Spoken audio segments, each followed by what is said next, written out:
We're implementing budget cuts, and your position has been eliminated, Trent said with a dismissive shrug, leaning back in his leather chair. Thanks for everything, Granny. I sat across from him in his spacious corner office, stunned into silence. The certificate of completion for Jenna's training program still warm in my hands. I had just finished presenting it to him, proud that I had successfully trained the young intern over the past 4 months. And this was my reward. Immediate termination. Today is your last day, he continued, when I didn't respond. Human Resources has prepared your final paycheck and severance. 2 weeks' pay. My name is Becky Smith. I'm 61 years old, and after 7 years as the project coordinator at Everline Urban Design in Omaha, Nebraska, I'd just been fired. 7 years of ensuring every permit was filed correctly, every deadline was met, and every regulatory hurdle was cleared. All ended in a 3-minute conversation on a Friday morning. Budget cuts? I finally managed, my voice steadier than I felt. The same week we secured the $35 million Riverside development project. Trent had the decency to look slightly uncomfortable, adjusting his expensive tie. It's a strategic restructuring. Jenna will be taking over your responsibilities now that you've completed her training. Jenna Blake, the 24-year-old intern I'd been training since March. The one I'd patiently taught everything about the complex web of city regulations, contractor relationships, and permit applications. The one who had no actual experience in urban development, but boasted thousands of followers on social media. I see, I said, gathering my dignity around me like armor. Will there be a transition period? The Riverside project has several critical permits pending. That won't be necessary, Trent replied, already checking his phone. You've done a thorough job training Jenna. She's up to speed on everything. I doubted that very much. 4 months of training couldn't replace 7 years of experience, let alone the 3 decades I'd spent in this industry before joining Everline. But arguing would accomplish nothing. Human Resources will help you clear out your desk, Trent added, standing to signal our meeting was over. We've arranged for security to escort you out by noon. Security escort. As if I might what? Steal office supplies? Sabotage files? After 7 years of loyal service, this final indignity burned worse than the firing itself. Thank you for the opportunity, I said, rising from my chair with all the poise I could muster.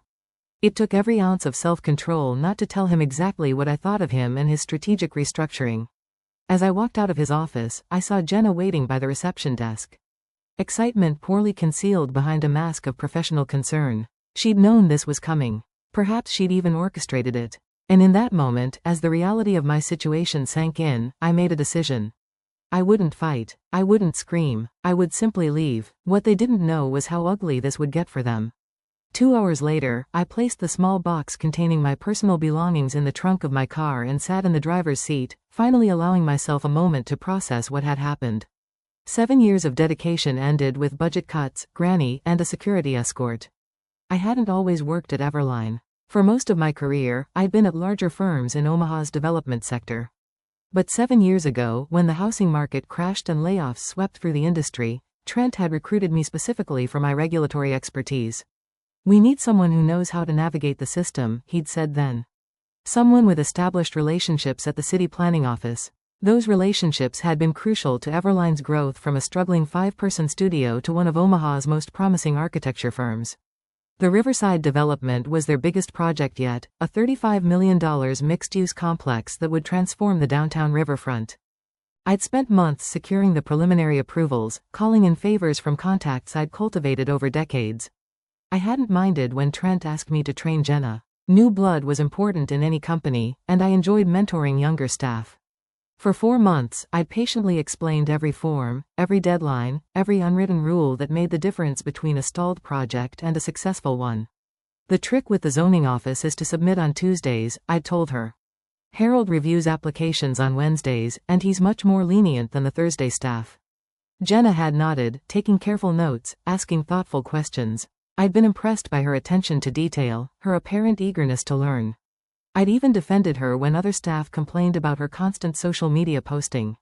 She's young, I'd said, but she's working hard and learning fast. What I hadn't seen were the private meetings with Trent, the lunches they shared, the way she positioned herself as the innovative future while subtly painting me as the outdated past. I started my car but didn't immediately drive away. Instead, I pulled out my phone and called my daughter, Catherine. "Mom, aren't you at work?" She answered, surprised to hear from me mid-morning. "Not anymore," I replied, my voice finally cracking. I was fired today. What? Why? Catherine's shock and indignation were immediate. I explained what had happened, the sudden termination, the insulting severance, being replaced by the very intern I'd trained. That's age discrimination. You can sue them, Catherine exclaimed. Maybe, I said, signaling to exit the parking garage. But I'm not sure a lawsuit is my first choice. What do you mean? Catherine asked, suspicious. She knew me too well. Nothing, I replied innocently. I just need to think. What I needed to think about was how best to remind Everline of exactly what they'd thrown away. That evening, I sat at my kitchen table with a cup of tea and my laptop, still processing the abrupt end to my career at Everline. The shock had faded, replaced by a simmering anger that I rarely allowed myself to feel. I wasn't just angry about losing my job. I was furious about how it had happened. The disrespect, the callousness, being discarded like obsolete equipment after years of dedicated service. I opened a folder I'd maintained meticulously for years. Digital copies of every permit, every application, every approval I'd secured for Everline's projects. I paid particular attention to the Riverside development files. What Trent and Jenna didn't understand, what they hadn't bothered to learn, was that these weren't just standard forms submitted through normal channels. 3 years ago, the city of Omaha had approached me directly to help streamline their permit process for major developments. The city planning office was perpetually understaffed and overwhelmed by complex projects. Harold, the senior planning officer, had known me for decades and trusted my thoroughness and integrity. Together, we developed a solution. I established Smith Regulatory Consulting, LLC, which would serve as an official liaison between developers and the city. The arrangement benefited everyone. The city got a reliable point person who understood both sides of the process, developers got their permits processed more efficiently, and I got additional income plus the security of having my own business on the side. Everline knew about this arrangement. In fact, it was one of the reasons they'd hired me. What they'd failed to grasp, or perhaps simply forgotten in their rush to replace me with a younger model, was that my company wasn't just a pass-through entity. It had real authority in the permitting process. For the Riverside development, all the critical permits had been filed under my LLC's oversight, with my digital signature required for final approval. Without me, those permits were in limbo. I closed my laptop and sipped my tea considering my options. I could sign off on the permits as a professional courtesy, allowing Everline to proceed without interruption. That would be the nice thing to do. Or I could remind them of exactly what they'd lost when they fired me. My phone buzzed with a text from Catherine. Don't do anything rash, Mom. Talk to a lawyer first. I smiled. My daughter really did know me too well. The next morning, Saturday, I contacted my friend Victoria, who happened to be an employment attorney. We met for coffee at a quiet cafe downtown. They can't just fire you because of your age, Victoria said after hearing my story. But proving age discrimination can be tricky. I'm not interested in a discrimination lawsuit right now, I replied. I want to know about my obligations regarding the permits filed through my consulting company. Victoria raised an eyebrow. Ah, I see where this is going. Let me be clear. If those permits were filed through your LLC and your signature is required for finalization, you are under no obligation to provide that signature without proper compensation for your services. And if Everline assumed those services were covered under my employment with them, that would be their mistake, Victoria said with a small smile. Especially if your consulting work was established as a separate business entity. Do you have documentation of the arrangement? I nodded, thinking of the folder on my laptop.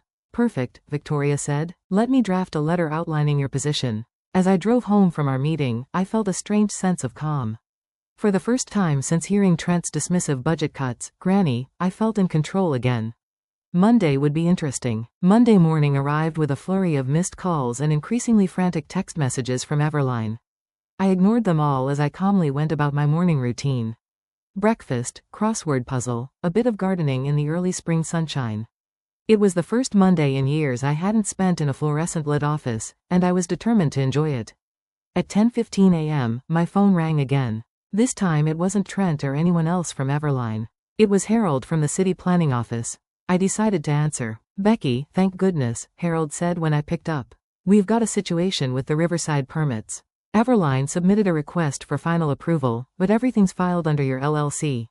I told them I can't proceed without your digital signature. Yes, that's correct, I replied calmly. My company is the official liaison for that project. They're saying you're no longer involved with the project. Something about restructuring? My employment with Everline ended Friday, I explained. But my consulting company's involvement with the permits is a separate matter entirely. Harold paused before speaking again. I see. Well, this puts us in an awkward position. The city can't proceed without your sign-off, but Everline is insisting we bypass you. That's not possible under our agreement with the city, is it? I asked, already knowing the answer. No, it's not, Harold confirmed. The expedited process we established requires your verification. Without it, they'd need to resubmit everything through the standard channels. And how long would that take? Harold laughed. For a project of Riverside size? Months, at minimum. Plus they'd lose their place in line. After finishing with Harold, I checked my phone to find 3 more missed calls from Trent.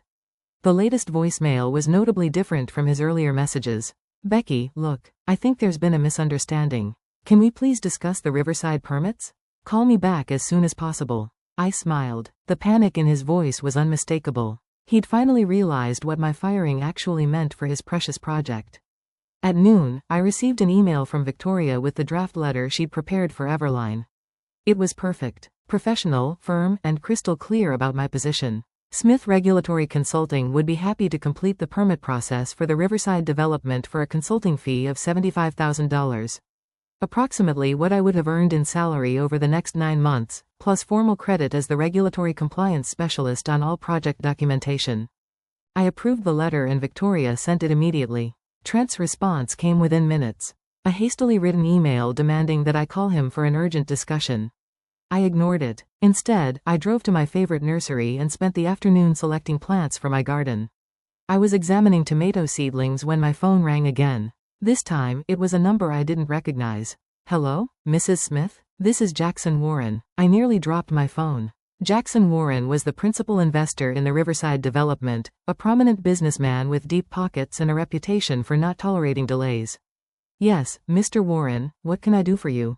I understand there's an issue with the permits for Riverside, he said, his tone direct but not unfriendly. Trent Callahan seems to be having trouble explaining the situation clearly. I'd like to meet with you directly to understand what's happening. I agreed to meet him the following morning at his downtown office. When I returned home, I found an email from Jenna Blake in my inbox. The subject line read, "Please help." The message itself was both pleading and condescending. Becky, I know you must be upset about the restructuring, but holding up the Riverside project is only hurting your professional reputation. Please be reasonable and sign off on the permits.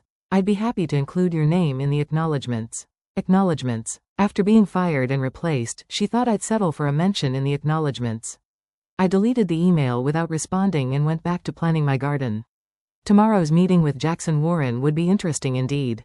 Tuesday morning, I dressed carefully for my meeting with Jackson Warren. Choosing an elegant navy suit, I'd rarely worn to the casual Everline office. I arrived at Warren Development's sleek downtown headquarters 15 minutes early and was immediately escorted to a spacious conference room with floor-to-ceiling windows overlooking the very riverfront the Riverside project was meant to transform. Jackson Warren entered precisely on time. A tall man in his late 50s with silver hair and a reputation for blunt speaking. He shook my hand firmly. Mrs. Smith, thank you for coming. Coffee? I accepted, and as his assistant served us, Warren got straight to the point. I've invested $12 million in the Riverside development so far, he said. Now I learned that the entire project is stalled because Everline fired the one person who could navigate the permit process. I'm not pleased. I understand your frustration, Mr. Warren. Call me Jackson, he said, leaning forward. I've been looking into this situation. It seems your firing wasn't just unexpected. It was exceptionally poorly timed and possibly illegal. I raised an eyebrow but said nothing. Tell me about these permits. Jackson continued. Trent claims it's a simple paperwork issue that you're dragging out because you're bitter about being let go. I opened my laptop and showed Jackson the digital trail of the Riverside permits. The initial applications, the preliminary approvals, the pending final clearances, all filed through Smith Regulatory Consulting. 3 years ago, the City of Omaha asked me to establish this arrangement to streamline the approval process for major developments, I explained. Everline knew this. It's why they hired me. But apparently they forgot that my consulting company is legally separate from my employment. Jackson studied the documents carefully. And without your signature on these final approvals, the project can't move forward. Everline would need to resubmit everything through standard channels, which would take months at minimum. I see. Jackson sat back, his expression thoughtful. And you sent them terms for completing the process? My attorney did, yes. A consulting fee plus professional credit for my work. Reasonable terms. $75,000, about 9 months of the salary they were no longer willing to pay me. Plus recognition as the regulatory compliance specialist on project documentation. Jackson nodded slowly. And their response? Demands that I call Trent for an urgent discussion. Nothing addressing the actual terms. Typical, Jackson muttered. He tapped his fingers on the table for a moment, then made a decision. Mrs. Smith, Becky, I'd like to make you an offer that bypasses Everline entirely. This was unexpected. I'm listening. Warren Development would retain Smith Regulatory Consulting directly for the duration of the Riverside project. Same fee you proposed to Everline, plus a bonus structure tied to meeting key regulatory milestones. You'd work directly with my team, not through Everline. I tried to keep my expression neutral despite my surprise. And Everline's role? That's between me and them, Jackson said with a cold smile. But I'm reconsidering our entire relationship given how they've mismanaged this situation. I left the meeting with a handshake agreement and instructions to have Victoria review the formal contract that would arrive that afternoon. As I walked to my car, my phone buzzed with a text from Trent. Emergency meeting about Riverside today at 3 p.m. Your presence requested. We'll pay consultation fee. Too late, I thought. Much too late. When I arrived home, I found an elaborate flower arrangement on my porch with a card from Jenna. So sorry about the misunderstanding. Please call Trent ASAP. We need you. I placed the flowers on my elderly neighbor's porch instead, knowing she would enjoy them more than I would. Then I called Victoria to brief her on the Warren Development offer. They're offering to match the fee we proposed to Everline, plus performance bonuses, I explained. And I'd be working directly with Warren's team, not through Everline.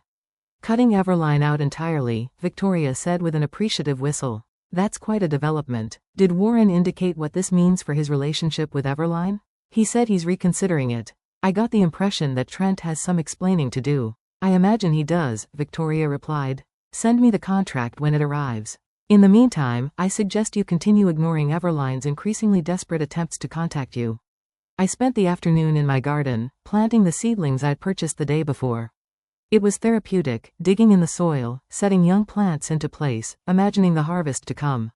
A perfect metaphor for this unexpected new chapter in my professional life.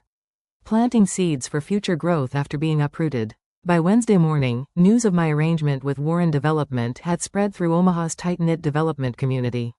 My phone buzzed constantly with calls and messages from former colleagues, other developers, and even journalists seeking comments. Trent's desperation reached new heights. First came an email offering an immediate consulting contract at twice the rate I'd requested. When I didn't respond, he followed up with a voicemail. Becky, please, we need to talk. Warren's threatening to pull Everline from the Riverside project entirely. This could ruin us. Whatever you want, name your price. You can have your old job back with a raise. Just call me. The panic in his voice was almost satisfying enough to make up for budget cuts, Granny. Almost, but not quite. At noon, Victoria called with an update. Warren's legal team sent over the contract. I've reviewed it. It's very favorable. Significantly better terms than anything Everline might offer you now. How so? I asked. For starters, it's not just for Riverside. Warren wants Smith Regulatory Consulting retained for all of his development projects in Omaha for the next 2 years. With an option to renew. The fee structure would give you a comfortable 6-figure income, plus those performance bonuses we discussed. And Everline's role? That's the interesting part, Victoria said. And I could hear the smile in her voice. The contract includes a clause stating that Warren Development reserves the right to select or reject any architectural partners for their projects. There's no guarantee that Everline will remain involved with Riverside, let alone future developments. I signed the contract that afternoon, feeling a strange mix of vindication and melancholy. I hadn't set out to destroy Everline. I'd given 7 good years to that firm. But they had made their choice when they decided I was disposable. By Thursday, the situation had evolved dramatically. I received a call from Harold at the city planning office. Becky, you won't believe what's happening. Trent Callahan has been calling every hour, trying to find a way around the permit requirements. When I explained it wasn't possible, he actually suggested that the dinosaur procedures needed to be updated for the modern era. I laughed. I assume that went over well? About as well as you'd expect. Harold chuckled. The planning director reminded him that those dinosaur procedures ensure public safety and regulatory compliance. Then he asked if Everline was officially rejecting the expedited process we established with your consultancy. Trent backpedaled pretty quickly after that. Later that day I met with Jackson Warren and his project team to begin the transition. As we sat in Warren Development's sleek conference room, Jackson made a surprising announcement. "I've decided to terminate Everline's contract for the Riverside development," he stated matter-of-factly. "Their mishandling of the permit process demonstrates a fundamental lack of professional judgment that I'm not willing to risk on a $35 million project." "What about the architectural plans they've already completed?" I asked, stunned by the decisiveness of his move. "We've retained ownership of all plans and specifications per our contract," Jackson explained. "I've already reached out to Hartman and Associates to take over. They've agreed to honor the existing designs with some minor modifications." Hartman and Associates was Everline's biggest competitor in Omaha. The irony wasn't lost on me. Now Jackson continued, turning to me with a smile. "Let's discuss how we get this project back on track. With your expertise leading our regulatory compliance efforts, I'm confident we can make up for lost time." As the meeting progressed, I found myself energized by the challenge ahead. At 61, I had been dismissed as irrelevant, a granny whose experience no longer had value. Now, I was a key consultant on the biggest development project in Omaha, working directly with one of the city's most influential investors. Sometimes being fired is the best thing that can happen to you, especially when they have no idea what they're losing. The headline in Monday's Omaha World Herald business section said it all. "Warren Development drops Everline from Riverside project, cites permit mismanagement." The article detailed how the $35 million project would now proceed under new architectural leadership, with Smith Regulatory Consulting handling all regulatory compliance. There was even a quote from Jackson Warren, "In development, experience and relationships matter. We've brought in the best regulatory compliance specialist in Omaha to ensure this project proceeds smoothly for the benefit of the community." The best part? A small photo of me standing with the Warren Development team at the permit office, my digital signature finalizing the very approvals that had been in limbo the week before. I saved a copy of the newspaper alongside the termination notice Trent had handed me just 10 days earlier. The contrast couldn't have been more stark, from fired with a paltry 2-week severance, to featured in the business section as a key consultant on Omaha's most significant development project.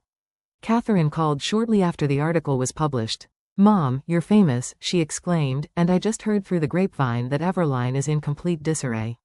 "Oh," I tried to sound merely curious rather than satisfied. "Apparently they've lost 2 other clients who are concerned about their ability to navigate the permit process without you." "And Jenna? She's been reassigned to social media strategy after she couldn't figure out how to submit a basic variance application." I couldn't help but smile at that. Social media strategy. Exactly what Jenna was qualified for, not the complex regulatory work Trent had tried to foist upon her after firing me. "It's not just Riverside they've lost," Catherine continued. "Jackson Warren has 5 other projects in development across the city. And word is he's taken all of them away from Everline. That's millions in contracts." "That's business," I replied simply. "No, Mom." Catherine laughed. "That's karma." "It's not karma," I corrected her gently. "It's just the natural consequence of undervaluing expertise." 3 months later, I stood at the Riverside groundbreaking ceremony, watching as Jackson Warren and city officials ceremonially turned the first shovels of dirt on the project. My role had expanded beyond regulatory compliance. I was now effectively Warren Development's liaison with the city for all their projects, a position created specifically for my unique combination of expertise and relationships. As photographers captured the moment for local news outlets, I spotted a familiar face on the periphery of the crowd, Trent Callahan, looking decidedly less confident than when he'd fired me with a dismissive, "Budget cuts, Granny." Our eyes met briefly before he looked away, his discomfort evident. After the ceremony, a reporter from the Omaha World Herald approached me for an interview. The resulting article, "The Permit Whisperer: How Becky Smith Became Omaha's Most Sought-After Development Consultant," ran on the front page of the business section. It detailed my decades of experience, the respect I commanded from city officials, and the critical role regulatory compliance played in successful urban development. There was even a quote from Harold at the city planning office. "Becky knows more about Omaha's zoning and permit requirements than anyone else in the industry. Developers who work with her get their projects approved in half the time." My consulting business expanded rapidly after that. I hired 2 assistants, experienced women in their 50s who'd been similarly pushed aside at other firms, and established an internship program specifically for people changing careers midlife. I never actively sought to damage Everline, but I watched with detached interest as their fortunes declined. Without access to my expedited permit channel, their projects faced delays. Several clients followed Warren Development's lead and took their business elsewhere. Trent's youthful approach wasn't delivering the results he'd promised. Jenna lasted 6 more months before leaving for a marketing position at another firm. I wished her well when I heard the news. She was young. She had time to learn that flash without substance rarely succeeds in the long run. As for me, at 61, I had embarked on the most rewarding phase of my career. Not as someone's employee, but as the architect of my own success. Building a business that valued experience, embraced wisdom, and never ever dismissed someone as just a granny.